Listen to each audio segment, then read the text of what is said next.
Hello, I'm Lord Doom for John Murphy TV, and today I'm with... Dick from Culture Shock. So tell us about Culture Shock. What, all about it? Well, yeah, well, as much as you can, Let's sort see of what like I explain can- what you do and stuff. And Yeah, well, let's see. We started off in 1986, which was quite a while ago now, I suppose, and we managed to combine the elements of reggae and ska and the punk rock with which we grew up and been playing in bands before. And at this point, in like January '86, locally, which is like Warminster in Wiltshire, the Subhumans and Organised Chaos and the A-Heads all split up at the same time. And we were from those three bands. The Nigels, who were playing guitar, his mate Paul came up from Cornwall, who had a whole bunch of like very tricky, excellent bass lines. So we made a whole bunch of new music and mixed these styles together, which Operation Ivy were doing on the other side of the water, but not many other bands were doing. Then other bands started doing like AOS3 and that sort of thing. So it's all a mixture of punk and ska with a bit of dub thrown in. We played a lot of free festivals and straight up gigs as you do. And we were going till 1989. And two of them had babies, and we called it a day. Then we reformed in 2012, put a few albums out in the first place and a few more albums out in the second place. And we're still basically winging it, doing what we're doing in the first place, because we just enjoy it a lot and people keep coming to the gigs and that. so what bands were you in before? You mentioned punk bands. I mean, I was in Subhumans. I was in the Subhumans. Oh yeah, okay. Yeah. Bill was in Organised Chaos and Nige was in the A-Heads. Right. And then after Culture Shock split up, I was then forming Citizen Fish. I mean, so at the moment I'm in three bands, because all three bands are now reformed. Right, and so what bands are you in? Can you name them? Which bands are you in now? So you're in... I'm in Subhumans and Culture Shock and Citizen Fish. So you still do the Subhumans after all these years? Yeah. Wow. Oh, wow. That's amazing. Where have you played recently that's interesting? I mean, What, with Culture Shock? in all of them. All of them, crikey. Any of them. All three of them, for instance, were playing like Rebellion Festival back in August up in Blackpool. Right. That always goes down a treat, because there's like loads of bands and loads of people you haven't seen for like at least a year.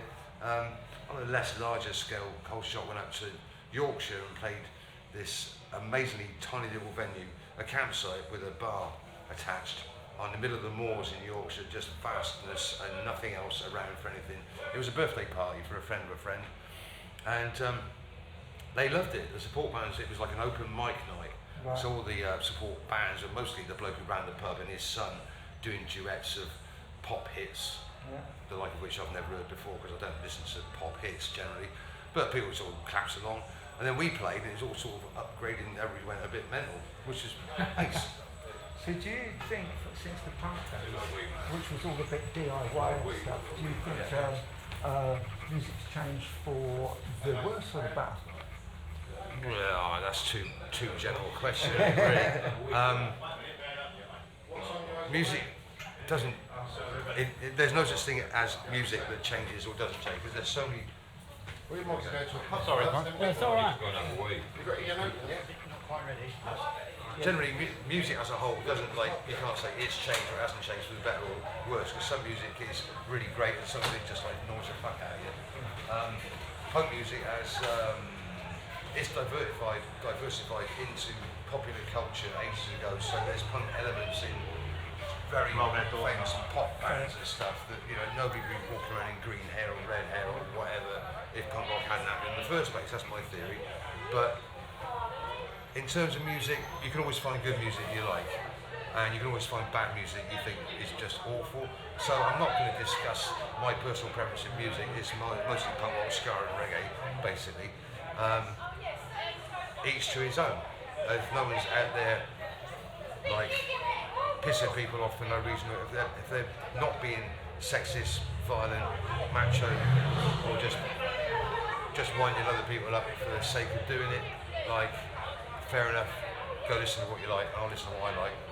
Music is basically the imagination put to music, put like in notes, in sound form. Like, music does what nothing else can do. I mean, it is a source of creativity, or a vent for creativity, that is, how can you describe music? It's one of the best things on the planet, basically. I'd rather go blind than deaf, put it that way. Now, well, the funk thing had a very big sort of like DIY feel about it, and everybody's sort of like, you know, they were making their own records and they were making their own. Yeah, well, yeah, part of the. Do you think that's sort of like competence groups with music together? Yeah. Where people just get on with it and do stuff and make stuff. Yeah, because the very nature of DIY in the first place set the sort of template, if you like, for DIY from there on. It's like, don't sign contracts, don't go with large record companies, form your own record company. Now, of course, it's all gone digital. You can do any music by yourself and get it out to, like, well, theoretically, the entire planet. Yeah. You know, bits of the planet that have got computers or whatever. So Every part. DIY is now almost everybody's gone DIY. Right. Some people have gone very DIY, made a lot of money being DIY, and they've gone into the commercial end of DIY, if you can call it that, where some people who don't work for other people end up employing other people to like fund and get the work done for their new DIY record companies. So the line has got very blurred indeed between absolute DIY, where you're not ripping anybody off, to theoretically DIY, where somebody's DIY band gets very successful and start charging 35 quid to get into their shows, and start charging 50 quid for a t-shirt or whatever. You know, they start exploiting their position, and that's not DIY. That's greedy. Right. Okay. Yeah, I get that. So, where would you like your band to go in the future? Because you're in three, so where would you like them to go in the Well, I future? think we're doing okay as we are, and I'm not really bothered about getting any bigger, or whatever the phrase is, than where we are. Where we are is quite comfortable, because I don't think we've ripped anybody off in the process of being where we are, which is like 40 years after we started where we are. Yeah, it seems like you find integrity a big thing in music. Well, integrity is good in people, and it's people that make music. Yeah. It's the people that do the music. They can make music, I hate, but if they're nice people, integral people, I can chat away to anybody with a bit of integrity, humour, kindness, honesty, and if they're making music that I completely hate, it doesn't matter. See what I mean? It's like, we're talking about human nature here, but it's better to be selfish or kind, and it's better to be kind. Yeah, I agree. So your band tonight, I haven't seen them, but can you tell us what we can expect? No, you better stay and watch it. It's going to be a surprise. Yeah, expectations. Oh, I love surprises. Because if you get high expectations and they don't meet your expectations, you feel let down. And if you've got low expectations, that's kind of insulting, isn't it? I don't know. Maybe. I never have any expectations. I just watch and see what happens. You know. Yeah, that's yeah. So report back to this after the fact and see how it felt. Okay, Yeah. I'll do that. So, John, have you got any I've questions? seen you on YouTube, but is it Rockway?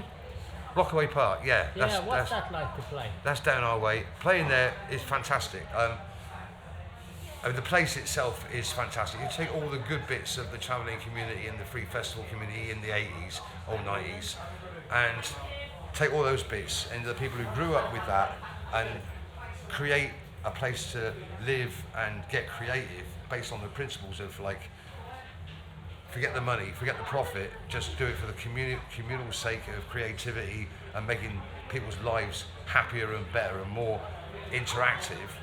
And you cut out the brew crew, you cut out the heavy drugs, you cut out all the bad stuff that was going on at the free festivals in the 80s, because people grow up and they learn.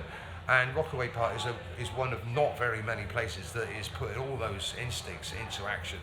And it's like, there's a barber's, there's a venue, there's a cafe, a vegan cafe, there's a garden where they grow a lot of the food that they cook in the vegan cafe, there's a forge, there's a t-shirt printer, there's all sorts going on there. It's I've seen it. It looked amazing place. Would they allow me to go there and film it and stuff? Would you reckon it would be alright if I... Yeah, totally. Yeah. Fantastic. Yeah, it's a place I'd like to spend a couple of days at. Brilliant. I mean, they totally welcome anyone who just wants to spend time there and check it out. Yeah. It's not a ticketed event. It's like there's no gates, there's no locks. That'd be great. That's it. Anything else? No, that's it. Right, well, thank you very much. Thank You've you. been very kind. No worries. That was brilliant. Thank you. Looking forward to the gig, man. Cheers. Thank you. That was a great interview. It's very good. Yeah, I liked it. Yeah, really good.